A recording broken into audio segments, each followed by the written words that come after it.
ഇറാനുമേൽ അമേരിക്കയും ഇസ്രയേലും നടത്തുന്ന സൈനിക നടപടിയെ തുടർന്ന് ഐക്യരാഷ്ട്രസഭയുടെ സുരക്ഷാ കൗൺസിൽ അടിയന്തര യോഗം കൂടിയിരുന്നു. അമേരിക്കൻ പ്രസിഡന്റ് ഡൊണാൾഡ് ട്രംപിനെ വധിക്കാൻ ഇറാൻ ഭരണകൂടം ശ്രമിച്ചു എന്നാണ് ആ യോഗത്തിൽ യുഎന്നിലെ അമേരിക്കൻ പ്രതിനിധിയായ മൈക്ക് വാൾസ് ആരോപിച്ചത്. ഇറാൻ ഭരണകൂടത്തെയും സൈനിക നീക്കത്തെയും അനുകൂലിച്ചും പ്രതികൂലിച്ചും ലോക ശക്തികൾ ചേരിതിരിഞ്ഞതോടെ അന്താരാഷ്ട്ര തലത്തിൽ നയതന്ത്ര പ്രതിസന്ധി രൂക്ഷമായി. ഓപ്പറേഷൻ എപ്പിക് ഫ്യൂറി എന്ന പേരിൽ അമേരിക്കയും ഇസ്രയേലും സംയുക്തമായി നടത്തിയ ആക്രമണത്തിൽ ഖമേനി കൊല്ലപ്പെട്ട് മണിക്കൂറുകൾക്കുള്ളിലാണ് മൈക്ക് വാൾസ് ഈ ആരോപണം ഉന്നയിച്ചത്. ഇറാൻ ഭരണകൂടം അന്താരാഷ്ട്ര തലത്തിൽ ഇരവാദം ഉയർത്താൻ ശ്രമിക്കുകയാണെന്നും എന്നാൽ അവരുടെ മുൻകാല പ്രവൃത്തികൾ എല്ലാം ഭീകരത നിറഞ്ഞതാണെന്നും അദ്ദേഹം പറയുന്നു. തങ്ങൾ ഇരകളാണെന്ന് ലോകത്തിന് മുന്നിൽ കാണിക്കാൻ ഇറാൻ നേതൃത്വം ശ്രമിക്കുകയാണ്. എന്നാൽ ഞങ്ങളുടെ പ്രസിഡന്റ് ഡൊണാൾഡ് ട്രംപിനെ വധിക്കാൻ അവർ നടത്തിയ നീക്കങ്ങൾ മറച്ചുവെക്കാനാവില്ല എന്നും അദ്ദേഹം വ്യക്തമാക്കി. ഇറാൻ ഉയർത്തുന്ന ഭീഷണി ഇല്ലാതാക്കാൻ ആക്രമണം അനിവാര്യമാണെന്ന് ഇസ്രയേൽ അംബാസഡർ ഡാനി ഡാനയും പറഞ്ഞിരുന്നു. തീവ്രവാദം തടയാനാവാത്ത ഘട്ടത്തിൽ എത്തുന്നതിന് മുമ്പ് ഞങ്ങൾ അത് അവസാനിപ്പിക്കുകയാണ് ഉണ്ടായത്. ആണവായുധങ്ങളും ബാലിസ്റ്റിക് മിസൈലുകളുമുള്ള ഒരു തീവ്രവാദ ഭരണകൂടത്തെയും ലോകത്തെ ഭീഷണിപ്പെടുത്താൻ ഞങ്ങൾ അനുവദിക്കില്ല എന്നാണ്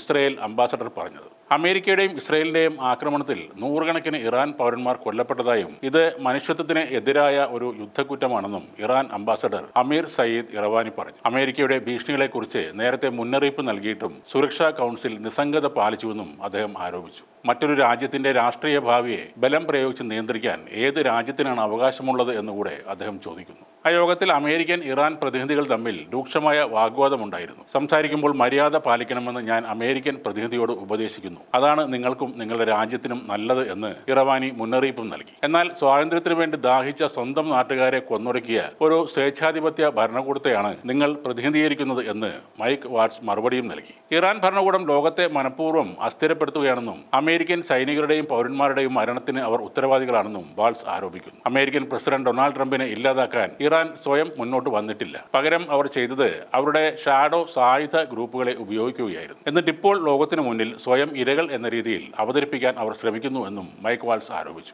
എല്ലായിടത്തും രക്തച്ചൊരിച്ചിലിനും ക്രമക്കേടിനുമൊക്കെ കാരണമാകുന്നത് ഇറാൻ പിന്തുണയ്ക്കുന്ന ഹമാസ് അടക്കമുള്ള സായുധ ഗ്രൂപ്പുകളാണ്. ഇറാൻ അമേരിക്കയുടെ സഖ്യകക്ഷികളെ ഭീഷണിപ്പെടുത്തുകയും രാജ്യാന്തര കപ്പൽ ഗതാഗതത്തിന്റെ സുരക്ഷ അപകടത്തിലാക്കുന്നുണ്ടെന്നും കൂടെ മൈക്ക് വാൾസ് കുറ്റപ്പെടുത്തി. നയതന്ത്ര ചർച്ചകൾക്ക് അവസരമുണ്ടായിട്ടും ആണവ പദ്ധതികൾ ഉപേക്ഷിക്കാൻ ഇറാൻ തയ്യാറായില്ല. ഇറാന്റെ ഈ നിലപാടിനെതിരെ അമേരിക്ക സ്വീകരിക്കുന്ന നിയമപരമായ നടപടികളാണ് ഇപ്പോൾ നടന്നുകൊണ്ടിരിക്കുന്നതെന്നും മൈക്ക് വാൾസ് പറയുന്നു.